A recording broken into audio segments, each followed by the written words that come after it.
Well, yesterday, a big hoopla around New York and New Jersey's Media Day happened, which is the biggest thing that really goes on as far as the fiasco of the Super Bowl. But now just back to reality. We got a lot of work actually done today.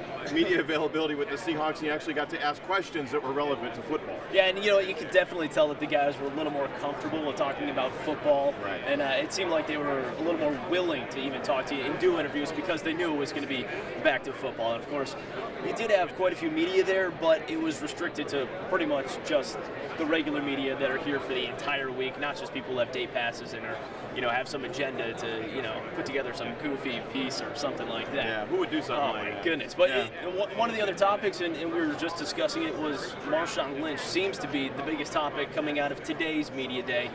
Once again, sat in front of the media for about 6 minutes.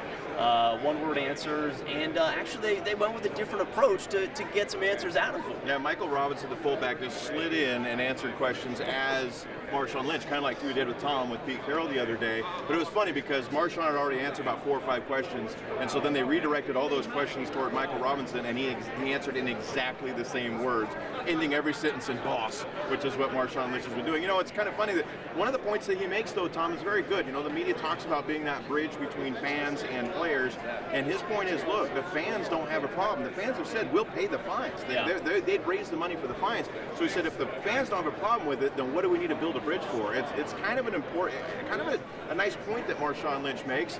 It's not going to work when you're in the media of New York City, but it's a decent point. And the thing is, this really isn't anything new for Seattle media or for anyone in the Northwest.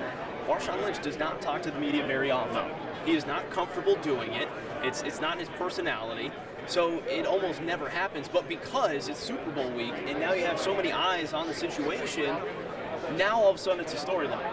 Well, it's nothing new, but now it's a major story. And to be honest, his answers aren't great anyway, so what are you really gaining as a media member in interviewing Marshawn Lynch when you have great sound bites on his team, like a Michael Robinson, like a Richard Sherman, like an Earl Thomas, like a Russell Wilson, like a Pete Carroll? Yeah. You don't need Marshawn Lynch in order to get your story done. It's just kind of some people in the media maybe making a point of it.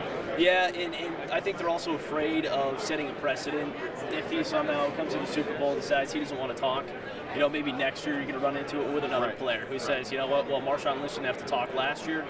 I don't want to have to talk. So I think that they're kind of keeping an eye on that as well. And I don't expect this to go away either. I think we're going to see something tomorrow because the Seahawks will be available again tomorrow. And we'll see if he talks, if he comes out. I don't know. I really don't know. My favorite quote from him today, I'm only out here so I won't be fined, boss. That's a pretty good quote. So that's what the wrap is here today in New York and or New Jersey. We're in New York, so we say New York. But, starting to kind of gear into more football mode.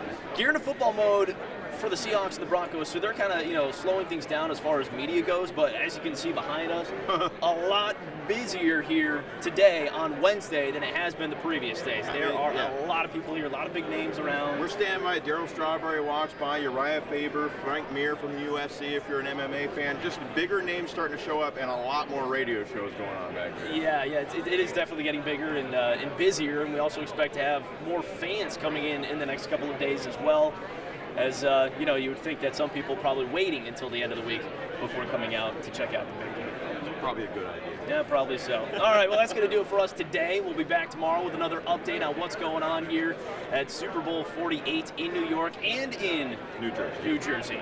For Keith Osso, Tom Giles, 700 ESPN.